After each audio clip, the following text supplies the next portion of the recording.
Great. So I'm so glad to speak with you. So I know that you are part of you're actually the face of the Ad Council's Be More campaign, which is Yes. wonderful. It's so awesome. Now, how did you become the face of this campaign? Well, the Ad Council was launching this new anti-bullying campaign, and they wanted to kind of round up a bunch of YouTubers and musicians and actors and people who have fans and a following to kind of come together and make this PSA for anti-bullying. And the whole message of the campaign is that we've all said and done things before that we maybe regret, or we're like, sorry we did that and we're not proud of it. But we can all be more than that and be nicer to everybody, or hold the door for somebody, or not let anyone bring you down, or not like make somebody feel small. So that's what the whole campaign is about, which I think is really cool. That is so awesome. I love that idea. And how long have you been a part of this campaign? I think we filmed the PSA right before Easter, and so it actually hasn't even been that long that the campaign launched. And then Jeff was saying that he saw it, he was watching TV and he saw it come on TV, which is pretty cool. Oh, wow, nice. Yeah, I'll have to, so are they airing that campaign now? I didn't know that, so I knew that they were at first airing it online, and then they were hoping to raise the money to get it to air on TV.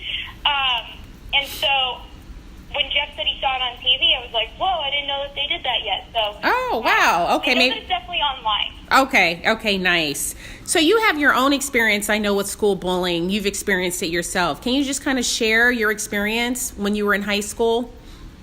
Yeah, so for me, I struggled because from a very young age, I knew I wanted to sing country music, and I'm from Massachusetts, and at the time when I first found my love for country music, it wasn't cool for kids to listen to country music. Now it's cool for everybody. Yeah. But it wasn't at the time, and so because I was doing something so different that nobody else was doing, it made me kind of an easier target for people to bully me, and people would go online and find my music and just post awful things about it, and it was sad because I felt like I didn't have support from like my peers. Yeah. In fact, they like kind of made things, well, they definitely made things way harder because they would say terrible things and make me feel bad and make me feel like I should give up and quit, and that really wasn't right. And it didn't just stop with like mean words. Like, I got cyberbullied a lot.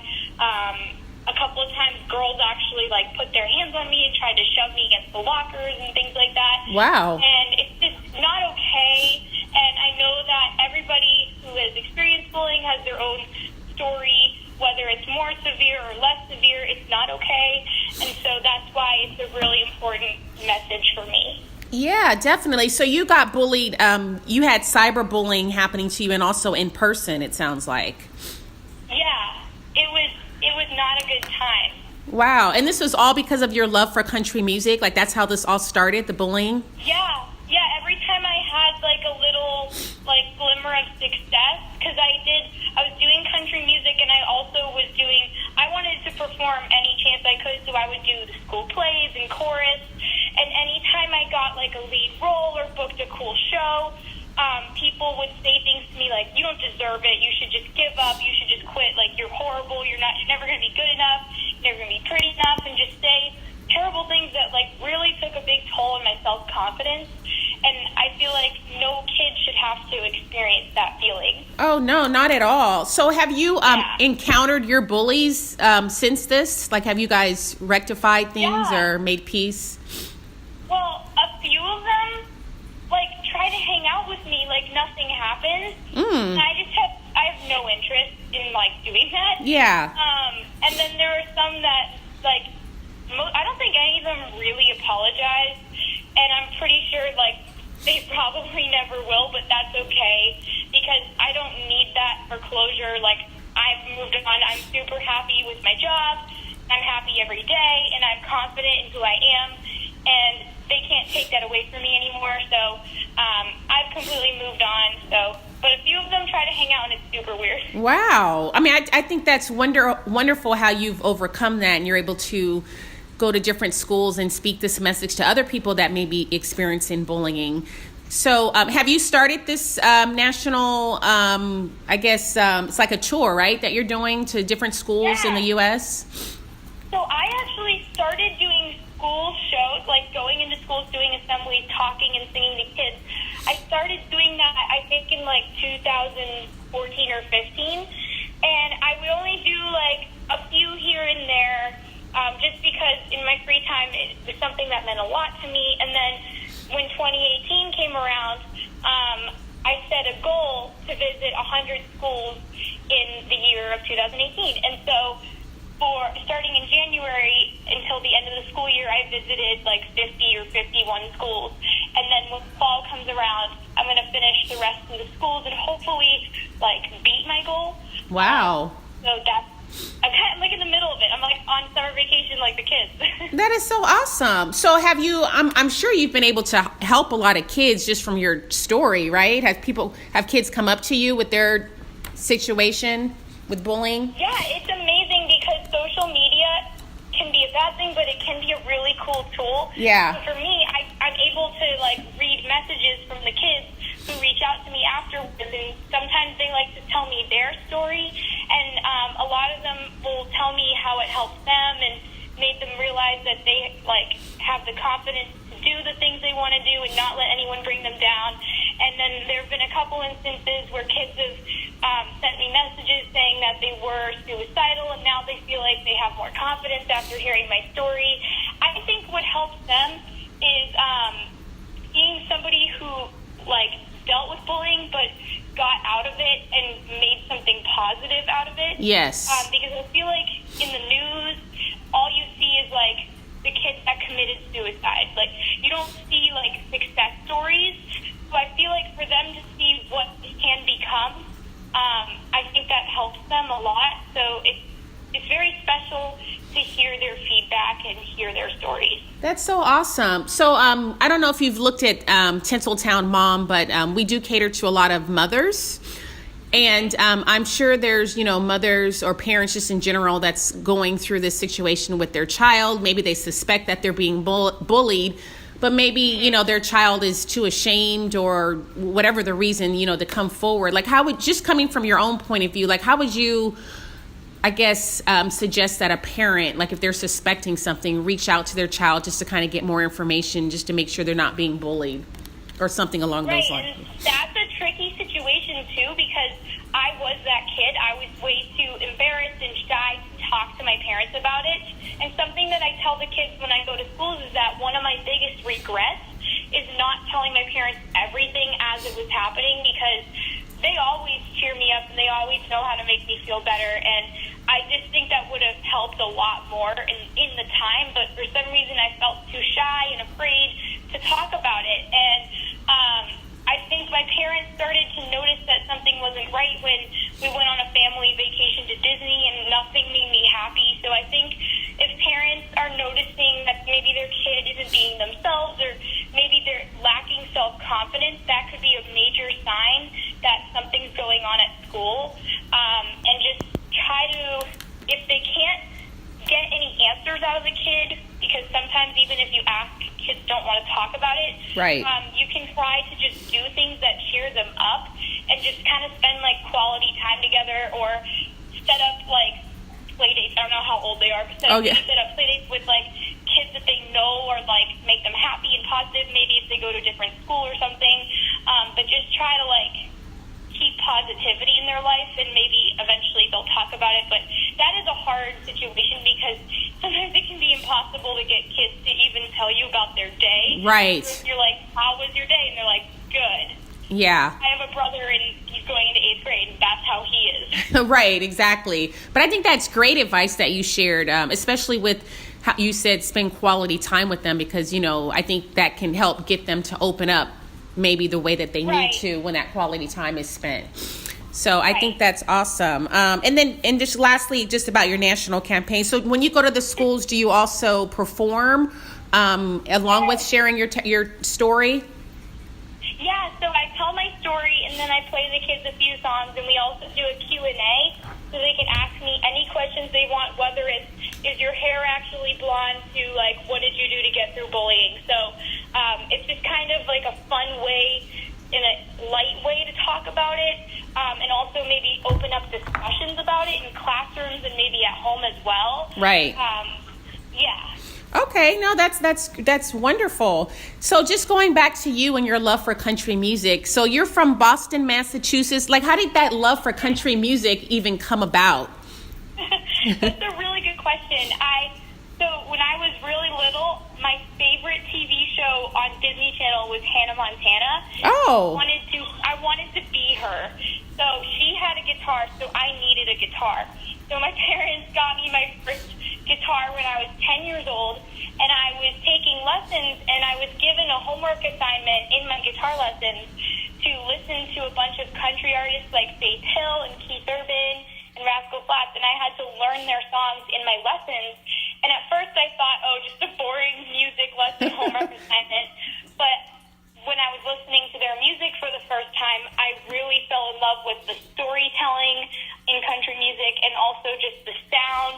And that's when I realized that's what I want to do when I grow up. So it was actually a life-changing homework assignment. Wow. So how long have you been involved in music? When did you get your start? So I have loved music, and I knew I wanted music somehow to be my job since I was 5 years old. Oh. Because I was into musical theater, and at first I thought I wanted to do musical theater like on Broadway someday. Mm-hmm. And then it transitioned into country music when I got my first guitar. Oh, wow. That's so amazing. And so what musicians inspire you now just in your journey? Well, definitely still the same musicians that I first started listening to, but some newer influences that I really like their sound. I really like Dan and Shay, and even artists like Tim McGraw, who just have like positive messages. Like his song "Humble and Kind," I think is a really positive song. Yeah. Now, do you also write your music? Is that something that you? I do. Yes, I write pretty much all my music. I think there's only been one song in the last 4 years that I didn't write, but I recorded. Oh, wow.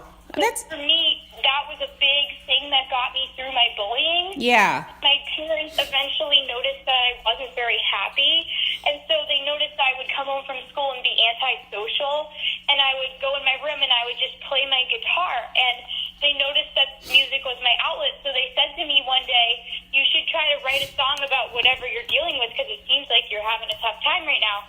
And at first I thought they were crazy, but eventually I figured it out, and songwriting became like my diary. So it's like a really big piece in this, and it's something that I kind of need to do to cope with life. right. So a cool thing. Yeah, so that was literally your outlet during the dark days Yeah. for you when you're okay. And I'm sure it's still an outlet for you just as you transition, to other areas of your life. That's so awesome. So I know you have a new album that came out at the beginning of this year. Is that correct? Yes, I did. Okay, and then you have 2 singles that just recently came out, I know. What are you doing now as far as your music is concerned? Are you getting ready to go on tour with anyone, or what's going on there? So I have some really exciting collaborations that are coming up that I can't say yet, but I'm very excited about it. And I'm also, while I'm doing my school tour in the fall, I'll be visiting radio stations and doing shows in those cities as well. So just more shows, and also new music coming out soon. So I'm really excited about everything that's coming out. Oh, and my children's book. Yeah, definitely. I heard about the children's book. Yes, I definitely want to talk about that. Tell me about that. Yes. So the children's book is called Dreams, and it's about me. So I'm like a cartoon character, but as a kid. And I guess I am still kind of a kid, but more of a kid. And you get to see through pictures my story. And the goal with this book is that even though it has pictures and it's a children's book and it's geared towards younger kids, the message I'm hoping can relate to people of all ages. Because I know the Dr. Seuss book, Oh, the Places You'll Go, a lot of kids when they graduate high school or college, they actually get that book as a gift. And so I'm hoping that this is a book that all ages can relate to. Wow. So is it already written and already published and everything? Yeah. So it's already written.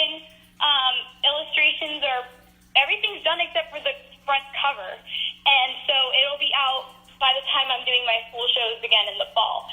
So that's really exciting. Oh, nice. So you'll be selling it, I'm sure, like on different outlets like Amazon and at online bookstores, I guess. Oh, okay. Okay. That's so wonderful. And the cool thing is, for the most part, I've been going to a lot of middle schools. Yeah. And every once in a while, I'll do an elementary school, but it's really hard to, just talk to them. So I think with elementary schools, it'll be so cool to be able to read my book to them, and hopefully they can kind of understand the message better. Yeah, so that'll be your next tour, visiting 100 schools to read your book to these students. Right. I mean, really, so it's really your story in that story Dream, right? That's really your story that you're telling? Wow, that's amazing. So do you have any other entertainment ambitions like acting or anything like that? That's so funny that you say that because, like I said, I was doing musical theater growing up, so acting was a huge passion of mine. So I'm just so excited and waiting for the opportunity to tap into acting again.